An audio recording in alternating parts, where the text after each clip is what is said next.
Regardez bien cette voiture que vous conduisez tous les jours. C'est votre bien. Mais le jour où vous décidez de la vendre, un simple mot, prononcé par un garagiste un peu trop gourmand, peut transformer votre vente en véritable cauchemar financier. Vous vous apprêtez à échanger votre vieille voiture contre une nouvelle ou vous cherchez simplement à la vendre rapidement à un professionnel. Attention, sous le masque du bon samaritain de l'automobile se cachent parfois des menteurs professionnels dont le seul but est d'acheter votre véhicule pour une bouchée de pain.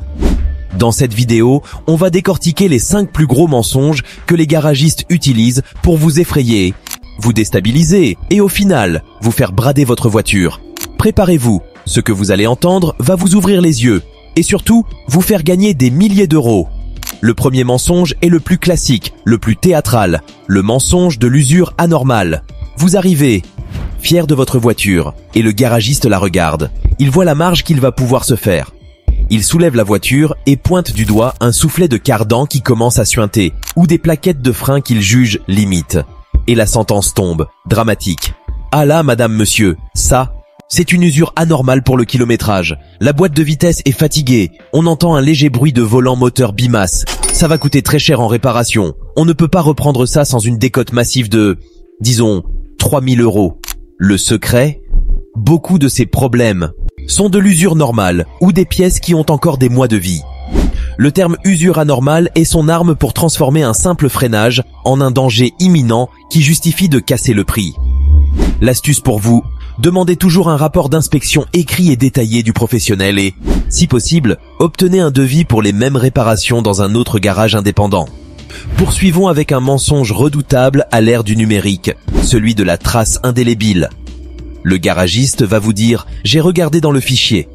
Ah, je vois que le véhicule a été immobilisé 48 heures il y a 3 ans pour un problème électronique. Ça fait mauvaise impression. C'est un signal d'alarme pour les acheteurs. » Ou encore « Je vois qu'il y a eu une petite déclaration d'accident, même si elle est réparée. Ça fait chuter la cote immédiatement. » Le secret? Ils exagèrent donc la gravité des incidents passés. Une simple panne électronique passée n'est pas un cancer mécanique. L'astuce pour vous, soyez plus informé que lui. Avant d'aller le voir, demandez votre propre historique sur les plateformes dédiées, comme Histovec. Si vous pouvez justifier que la réparation a été faite correctement, avec factures à l'appui, vous désamorcez sa bombe. Le troisième mensonge est celui de la niche du marché. Votre voiture est trop rare, trop commune, trop vieille, trop neuve, trop rouge, trop bleu canard, et donc invendable. Le garagiste va vous dire « C'est une super voiture, mais cette motorisation diesel de 150 chevaux, en ville, ça ne se vend plus. C'est un stock mort assuré pour moi.